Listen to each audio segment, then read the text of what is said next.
Samuel Nascimento, o senhor está no programa Justiça às Suas Ordens, da Escola Superior da Magistratura, de que o senhor é professor, é um dos nossos mais destacados professores, e a escola já agradece a sua presença, a sua simpática presença para essa entrevista do dia de hoje. O senhor acaba de publicar o livro Poder Econômico na Educação Superior, uma análise da mercantilização do ensino superior no Brasil sob a ótica do direito econômico. Quais são as premissas fundamentais em que se assenta a obra concebida pelo festejado jurista e como a crítica a recebeu na sua avaliação? Muito obrigado, primeiro, pelo convite para participar aqui deste programa muito prestigiado da comunidade jurídica piauiense. Eu me sinto muito honrado também de fazer parte do corpo docente da Escola Superior da Magistratura. Eu acho que o Estado tem evoluído muito nos últimos anos, muito em contribuição e dessa parceria da Universidade Federal do Piauí com a Escola da Magistratura, oferecendo esse curso de especialização para aqueles que se formam e que procuram realmente aprofundar a sua formação profissional, né?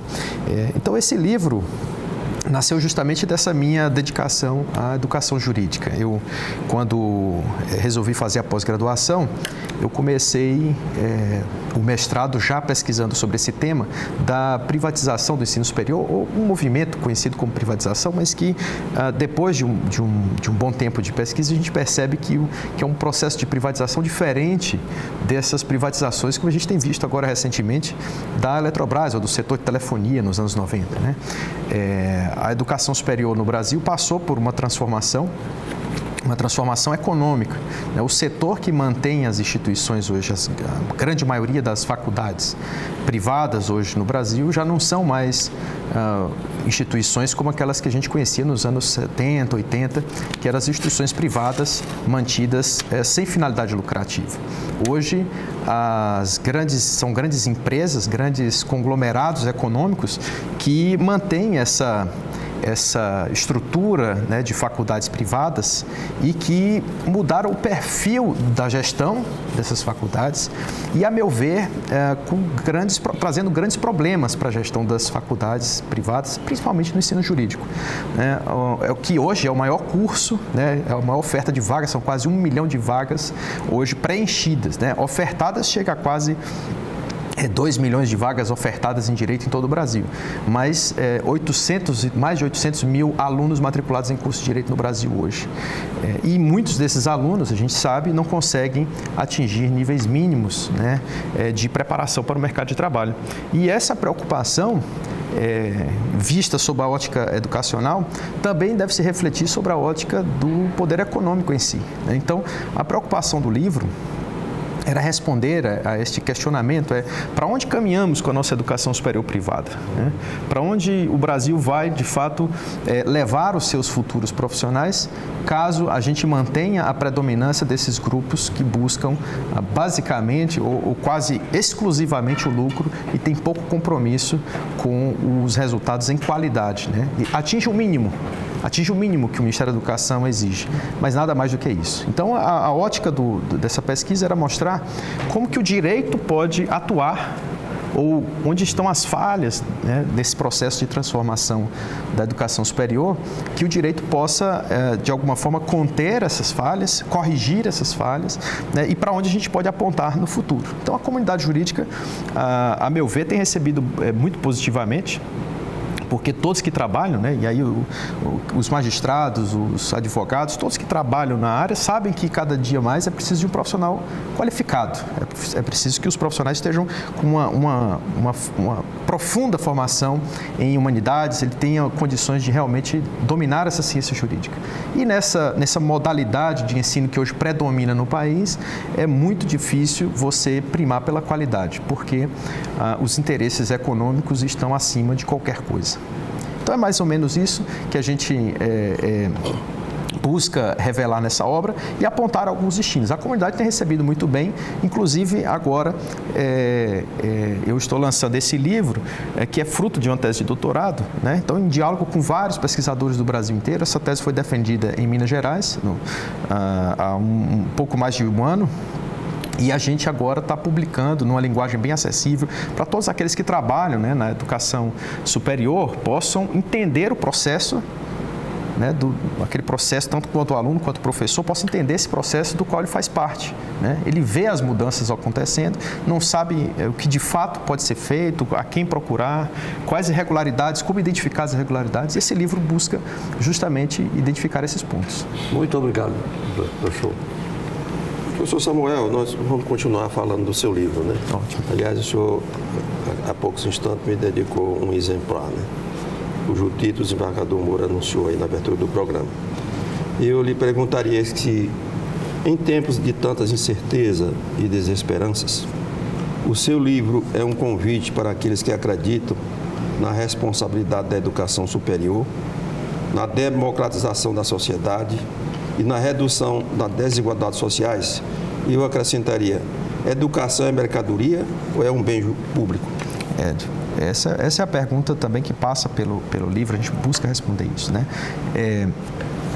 A educação é um bem público, a gente não pode negar isso, né? Eu acho que toda a sociedade, está no senso comum de que toda a sociedade consegue perceber que a educação, ela está na alma da sociedade democrática, né? Não é possível fazer uma sociedade evoluir, não é possível fazer que a gente ultrapasse, por exemplo, esse momento grave da política nacional, né, de instabilidade, de incertezas, sem que nós tenhamos uma educação forte, né? E quando a gente fala em educação superior, para a gente ter uma rápida noção do que diz a Constituição ela não se refere a esse termo educação superior, ela se refere a educação nos seus mais elevados níveis, né? Então, ela fala da educação básica, fala ali do ensino médio, das escolas, e fala que todos terão acesso aos mais elevados níveis. E esses mais elevados níveis são exatamente a graduação e a pós-graduação no grau de mestrado e doutorado. Então, uma sociedade, ela evolui através desse sistema educacional.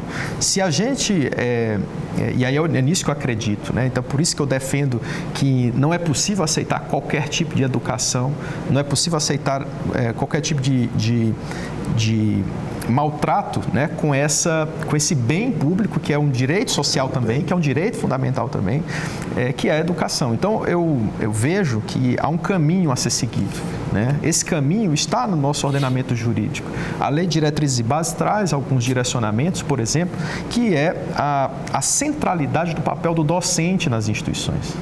E o que tem acontecido, né, nesse modelo atual de expansão da educação superior é que o docente não está no centro das atenções, o docente, na verdade, ele está alijado das decisões das faculdades. E ao fazer esse afastamento do docente, a gente está, então, violando a Lei de Diretrizes e Bases da educação, né, e dificultando que o país evolua para aquele momento que a gente quer, que é o momento de uma sociedade desenvolvida, né, que é um estado de paz, de solidariedade, que é o que a Constituição preza e aquilo que toda a sociedade também deseja ver. Meu caro doutor Samuel Nascimento, o prezado entrevistado honra e orgulha a Universidade Federal do Piauí e a Escola Superior da Magistratura, de que sou diretor, como um dos seus respeitados professores. Aliás, graças à sensibilidade do nosso magnífico reitor e à sua inestimável atuação, a Universidade Federal do Piauí aprovou recentemente os cursos de especialização em direito público e em direito privado, em nível de pós-graduação lato sensu, que ministramos anualmente por força dessa bem pensada parceria. Exercitando o cargo de professor dessas duas instituições, como vê o nível de importância para a formação dos bacharéis em Direito e para o nosso hoje exigente mercado de trabalho nessa complexa seara?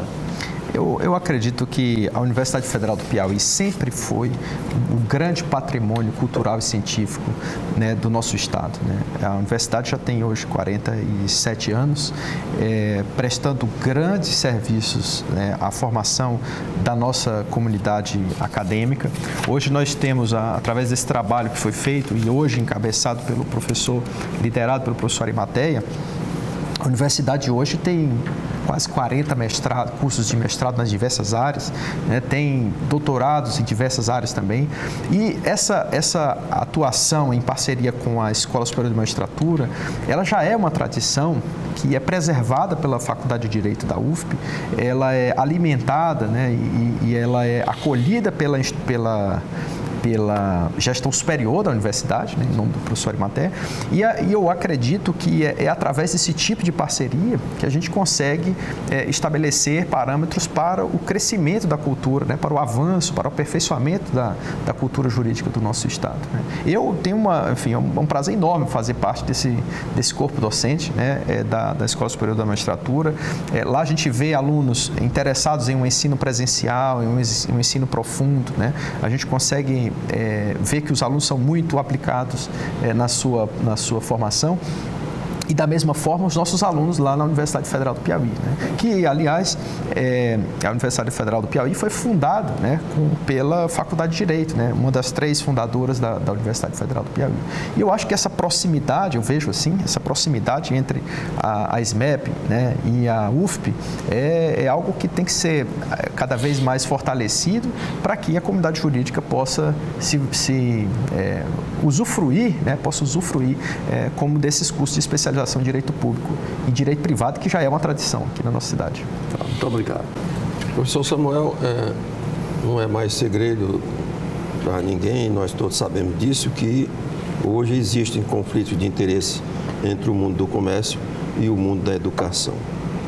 Na sua avaliação, quais são os atores políticos interessados na educação como negócio e quem ganha com isso? Esse é um ponto que realmente está no centro do debate atual em termos de educação, né? Nós temos uma transformação, e aí eu vou falar um pouco mais tecnicamente desse tema, nós temos uma transformação na regulação jurídica da educação no Brasil. A partir dos anos 90, um termo que está escrito lá na Constituição Federal, no artigo 209, dizendo que a educação é livre à iniciativa privada, desde que autorizada, né, e supervisionada pelo poder público. Os intérpretes deste artigo da Constituição disputaram durante um bom tempo qual seria o sentido e a amplitude dessa livre iniciativa, né? Qual seria a amplitude dessa livre iniciativa? Eu realmente vejo, né, e é o que eu defendo no meu livro, que a amplitude é em benefício do bem público à educação. Então, não se pode ultrapassar certas fronteiras, né? Então, o que aconteceu no nosso ordenamento jurídico? Ao se interpretar essa livre iniciativa nos anos 90, se entendeu que poderia abrir a possibilidade de sociedades comerciais atuarem como mantenedoras da educação. Sociedades comerciais poderiam, então, atuar livremente como mantenedoras da educação.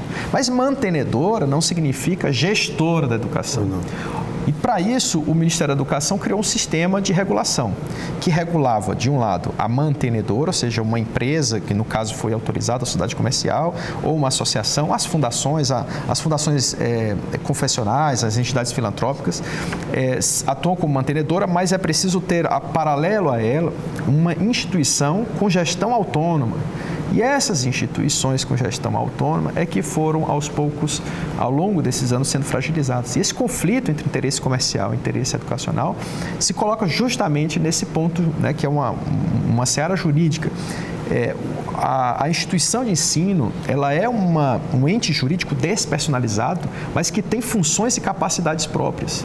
Ela tem órgãos diretivos próprios, ela tem estatuto próprio, ela tem regulamento, regimento, planos, ela tem colegiados, órgãos internos, funcionários próprios. Agora, quem mantém financeiramente essas instituições é a chamada entidade mantenedora, que há sim uma relação entre elas, mas uma relação de dependência, mas não uma relação de ingerência. E aí é onde eu hoje defendo que é preciso que o Ministério da Educação faça uma reestruturação, inclusive tem um projeto de lei no Congresso Nacional já pronto para ser votado em plenário, para criar o Instituto Nacional de Supervisão e Avaliação do Ensino Superior, chama INSAES esse instituto.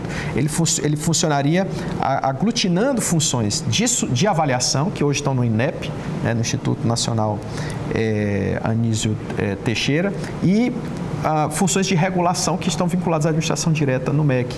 Agora, da forma como está hoje, sem esse instituto, sem esse controle sobre a atividade econômica, nós vemos que os interesses comerciais estão se sobrepondo aos interesses educacionais e isso, a meu ver, precisa ser estancado o mais breve possível, né? Sob pena de perdermos completamente o controle sobre a atuação desses fundos. Isso é uma tese que o senhor aborda no livro também. Sim, que está abordado no livro. Né? Nós temos um ligeiro intervalo.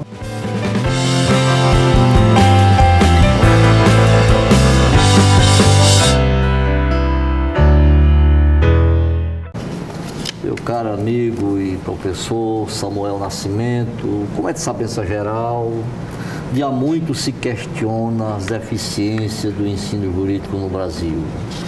Temos excelentes faculdades de direito que estão no mesmo nível das melhores existentes em outros países, mas é preciso que reconheçamos que muitas delas não se preocupam com o verdadeiro ensino-aprendizagem, norteado pelas preconizações dos novos tempos.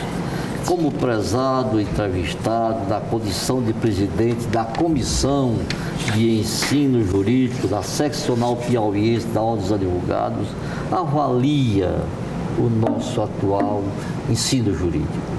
Olha, eu assumi recentemente a presidência da Comissão de Ensino Jurídico da OAB Piauí com uma missão muito clara, que era de trazer para a realidade do professor, que, a meu ver, é quem deve estar no centro de todo o pensamento e todo o planejamento de uma educação de qualidade, era trazer para o professor a sua realidade e como agir para que os parâmetros de qualidade, de fato, se implementassem nas diversas faculdades aqui no estado do Piauí. Eu acho, né, e isso é algo que, a meu ver, é evidente, que a qualidade da educação se faz na sala de aula. Né? A minha formação foi na graduação em escola pública, na pós-graduação em escola privada sem fins lucrativos e agora sou professor de uma universidade pública. Né? E essa minha relação com a educação superior, ela, apesar de algumas falhas que a gente pode ver no dia a dia, e são decorrentes, claro, das falhas humanas, né?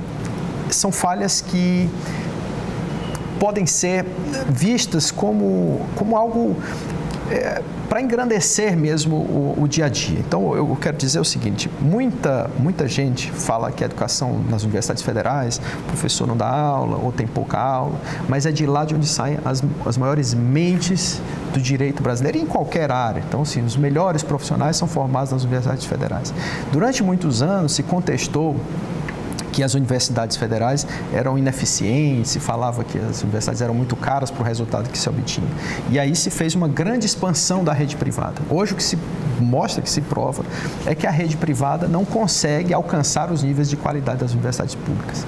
Então, a meu ver, o que está posto aí, o que é evidente?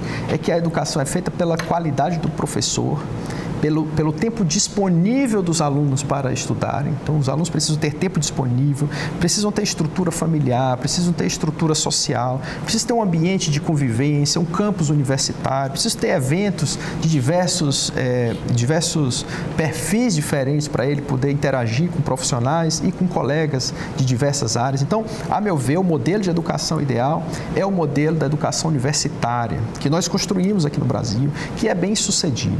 Então, o que a gente, a partir da Comissão de Educação Jurídica da OAB, tem, da Comissão de Educação da OAB Piauí tem feito é alertar os professores para a necessidade de chamarem para si o comando das suas instituições de ensino.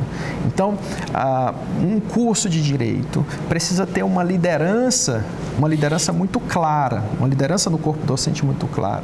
Precisa que se faça projetos de médio e longo prazo para a formação dos alunos. É preciso garantir que os professores estejam disponíveis para fazer pesquisa, para orientar os alunos nos seus inúmeros interesses, né? Porque são muitos alunos, são vários interesses diferentes. É preciso deixar o professor disponível para esses alunos, né? Em um campus universitário, onde é possível conviver com outros alunos de outros cursos, né? Então, eu acho que a nossa missão será bem sucedida, né, nesse campo do ensino jurídico, se a gente conseguir convencer o professor de que não há gestor externo nenhum que consiga saber mais do que ele mesmo, professor, de qual o modelo de educação que tem que ser aplicado aos seus alunos. É o professor no centro do modelo. Esse é o que eu defendo e que acredito que é o que faz a diferença entre uma boa faculdade de Direito, onde os grandes professores historicamente se destacaram e de lá surgem os grandes alunos, os grandes discípulos e depois futuros profissionais, né, do que uma faculdade que é feita apenas, enfim, de fachada, né? Literalmente de fachada. Você pinta o nome faculdade e depois tenta, através de um modelo meramente comercial, vender um diploma. É quase isso que se faz nas faculdades. E eu acredito que o caminho tem que ser o inverso. As universidades públicas não são caras, porque até hoje esse é o modelo de excelência que o Brasil conseguiu construir. Muito obrigado. Professor Samuel, atualmente se fala-se muito em nosso país em crise, especialmente nessa época de campanha política, né? E existe até a discussão de saber se o Brasil está passando ou não por uma crise econômica. O senhor acha que crise econômica, entre aspas, é o termo correto para designar o que o Brasil está passando no momento? Sem dúvida, eu acho que esse termo crise econômica, ele define muito bem, só que ele precisa ser melhor explicado, né? Quando a gente fala em crise econômica, e aí eu vou falar da minha perspectiva de professor de direito econômico, né? Quando a gente fala em crise econômica, a sensação que a gente tem é que algumas pessoas provocaram essa crise, ou alguns partidos provocaram essa crise. É isso que se propagandeia por aí. Mas a gente precisa entender que o sistema econômico ele é feito de muitas partes e envolve a parte governante, mas também envolve a parte governada de uma sociedade, né? Então, quando a gente fala em crise econômica, a gente tem que entender que o sistema está em crise. Não é uma crise setorial, é um sistema econômico que vem produção, circulação, distribuição, consumo, as relações de exportação e importação, a relação de câmbio, né? Ou seja, os parâmetros da nossa moeda nacional com a moeda estrangeira. Existem crises geopolíticas que podem afetar as economias. Então, de fato, nós estamos em um momento de crise, mas essa crise, ela tem inúmeros fatores de causa, né? E, a meu ver, as principais causas dessa crise que a gente vive hoje é justamente uma falta de estrutura da política econômica do Estado. O Estado não tem conseguido liderar a indústria brasileira, por exemplo, né? Então, a gente não tem produção no Brasil dos bens suficientes a atender a nossa demanda. Eu costumo explicar para os meus alunos, né, que estudam direito, mas que precisam ter uma compreensão de economia, né, que é muito difícil se sustentar uma sociedade que não produz o que come, o que veste, o que utiliza, a energia, a nossa tecnologia, a gente não tem domínio sobre ela, então a gente se transporta por veículos com tecnologia estrangeira, com capital estrangeiro. A nossa energia é produzida com tecnologia estrangeira. O nosso alimento é produzido com fertilizantes estrangeiros. As máquinas que colhem são também estrangeiras, importadas. Então, a nossa economia brasileira, que é uma economia subdesenvolvida, ela está totalmente atrelada a essas condições reais, né? Então, como é possível fazer a nossa economia desenvolver de dentro se toda a sua estrutura depende de fora, depende de empresas de outros países, depende de interesses de outras economias nacionais. Então, é preciso entender que o que falta no Brasil é, de fato, para superar essa crise, um governo capaz de liderar o desenvolvimento nacional com base na sua indústria, né? Hoje se fala muito numa possível revolução tecnológica, a indústria do conhecimento, mas isso não é suficiente, porque a gente come alimento real, a gente veste tecidos, são tecidos, né, que tem que produzir o algodão ou tecido sintético, mas passa por uma indústria, né, por uma fábrica, e a gente precisa que o Brasil produza seus bens, né, produza seus bens de consumo, e para isso tem que investir na indústria nacional. Ser autossuficiente. Não vai conseguir jamais ser totalmente autossuficiente, mas precisa pelo menos não ser como é hoje, quase totalmente dependente da economia internacional. Muito bem. Meu caro doutor Samuel Nascimento, o que o colega tem a informar sobre o projeto de mestrado profissional acolhido pela nossa Universidade Federal do Piauí e defendido entusiasticamente pela Escola Superior da Magistratura e pela Escola da Advocacia do Piauí? Olha, o sonho do mestrado em Direito no Piauí, né? É sobre isso a pergunta. Nós temos realmente um projeto de muitos anos. A primeira questão que faz quando a gente vai para fora do Piauí, como é que está lá o mestrado? Qual é a linha de pesquisa do mestrado de vocês? A gente diz, olha, não tem mestrado lá no Piauí. Mas como é que pode não ter mestrado no Piauí, né? A nossa faculdade de Direito, ela tem 87 anos. Né? Então, é uma história, são 8 décadas de Direito no nosso estado. E nós nunca tivemos uma oferta de uma turma aqui, permanente, um programa de pós-graduação. Agora, recentemente, a Universidade Federal do Piauí investiu muito na formação na capacitação do seu corpo docente. Então, o que faltavam eram professores com carga horária suficiente e titulação de doutorado para que pudesse formar um corpo docente que desse condições à oferta de um mestrado. Isso foi um processo longo, né? A universidade investiu durante mais de uma década no afastamento de professores para poder se capacitar, todos fora do estado, naturalmente, porque aqui não tem curso de doutorado, né? Investiu durante umas 2 ou 3 décadas intensamente.